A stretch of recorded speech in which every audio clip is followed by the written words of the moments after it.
AIMIM प्रदेश अध्यक्ष के विवादित बयान पर भड़की राज्यसभा सांसद संगीता यादव, कहा ये नीचता का स्तर है, मैं इसकी घोर निंदा करती हूं। देवरिया एआईएमआईएम के प्रदेश अध्यक्ष शौकत अली के विवादित बयान को लेकर सियासी हलकों में बवाल मच गया है। इस बयान पर कड़ी प्रतिक्रिया देते हुए राज्यसभा सदस्य संगीता यादव ने तीखा हमला बोला है। उन्होंने कहा कि राजनीति में शब्दों की मर्यादा होनी चाहिए और सार्वजनिक मंचों पर बातचीत का स्तर तय होना चाहिए। संगीता यादव ने मीडिया से बात करते हुए कहा, मैं हमेशा कहती हूं कि राजनीति में बात करने का एक स्तर तय होना चाहिए। आप जिनके लिए शब्दों का प्रयोग कर रहे हैं, कल को कोई आपके लिए भी वही शब्द इस्तेमाल करेगा। ये पूरी तरह से नीचता का स्तर है और मैं इसकी घोर निंदा करती हूं। उन्होंने आगे कहा कि यह कोई पहला मामला नहीं है। बिहार में भी आपने देखा होगा कि किस तरह प्रधानमंत्री नरेंद्र मोदी की मां तक को गालियां दी गईं। ये राजनीतिक विरोध नहीं, बल्कि मानसिक दिवालियापन का प्रतीक है। राज्यसभा सदस्य ने ये भी कहा कि मैं चुनाव से अभी आई हूं। सुहेलदेव भारतीय समाज पार्टी (SBSP) के प्रत्याशी चुनाव लड़ रहे हैं और जनता उन्हें स्वीकार कर रही है। एआईएमआईएम जैसे दल जब जनाधार खोते हैं तो इस तरह के घटिया बयान देने लगते हैं। मैं इस बयान की घोर निंदा करती हूं और उम्मीद करती हूं कि जनता ऐसे लोगों को करारा जवाब देगी। इस बयान के बाद राजनीतिक गलियारों में बहस तेज हो गई है और एआईएमआईएम के नेताओं पर शब्दों की मर्यादा लांघने को लेकर चौतरफा आलोचना हो रही है। देखिए, ये सेवा पखवाड़ा दिवस जो हमारा आज विश्वकर्मा दिवस है और माननीय मोदी जी का जन्मदिन भी है और हमारी पार्टी क्या पूरे देश में बड़ा उत्साह का माहौल है। अभी हम लोग 2-3 कार्यक्रम पहले भी करके आए हैं और मुझे तो अच्छा ये लग रहा है कि देखिए ये जो प्रदर्शनी के माध्यम से अभी आपने मुझे बताया कि 15 दिन तक चलेगा ये। अगर किसी को योजनाओं के बारे में नहीं भी पता ना, खाली एक चक्कर लगा के फोटो खींच ले तो वो इससे ज्यादा योजनाओं को प्रदर्शन अच्छे तरीके से मुझे तो नहीं लगता कभी हो सकता है।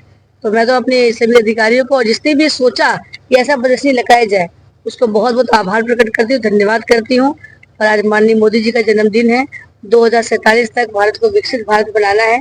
उसके लिए मैं चाहती हूँ कि मतलब उनकी बहुत दीर्घायु हो, ईश्वर उनको बहुत स्वास्थ्य लाभ दे और भारत को जितना वो आगे बढ़ा के ले जा रहे हैं, एक जितना हम लोग यहाँ पे खड़े हैं, क्योंकि बिना सहयोग के काम नहीं हो रहा है।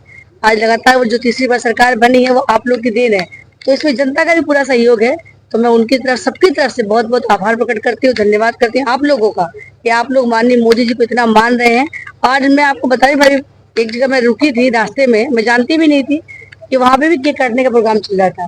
तो ये जन नायक है और ऐसे जन नायक की बहुत दीर्घायु हूँ और ये मैं अपने अधिकारियों को बहुत बहुत धन्यवाद दूंगी कि बहुत अच्छी प्रदर्शनी आप लोगों ने लगाई है देवरिया। बस मैं इतना जरूर चाहूंगी कि इसका प्रचार प्रसार इतना तेजी से हो कि जिसको भी एक बार आके लोग देख के जाए, ताकि योजनाओं के बारे में इतनी जमीनी स्तर की योजनाएं हैं उसको लोग जान सके। के ऊपर टिप्पणी किया है प्रदेश अध्यक्ष एआईएमआईएम के जो प्रदेश अध्यक्ष है, उस पर क्या कहेंगे? देखिए, मैं हमेशा कहती हूँ, किसी को भी कहती हूँ, राजनीति में हमेशा बात करने का एक स्तर तय होना चाहिए और आप जिन शब्दों का प्रयोग उसके लिए कर रहे हैं, कल को कोई और आपके लिए करेगा। ये नीचता का स्तर है और मैं इसकी घोर निंदा करती हूँ, कभी नहीं होना चाहिए। अभी जैसे आपने बिहार में भी देखा, माननीय मोदी जी की माँ को गाली दे रहे, कहाँ मतलब किस स्तर पे जा रहे हैं हम लोग। तो मैं तो आप लोग मीडिया के माध्यम से बहुत बहुत निवेदन करूंगी कि एक तो ऐसे फालतू लोग नेताओं को आप लोग तवज्जो देना भी बंद करें और दूसरा ये है कि किसी भी तरीके से किसी भी नेता को अगर ये सुनने को भी मिलता है तो मैं कहती हूँ, देखो राजनीति में आता वही है जो हमेशा अपने साथ साथ दूसरों की भी चिंता करता है। कोई भी नेता कब बनता है? जब मैं अपने काम तब करूंगी और दूसरे का भी करूंगी, तभी तो लोग पब्लिक एक्सेप्ट करती है। इलेक्शन और सिलेक्शन में अंतर होता है।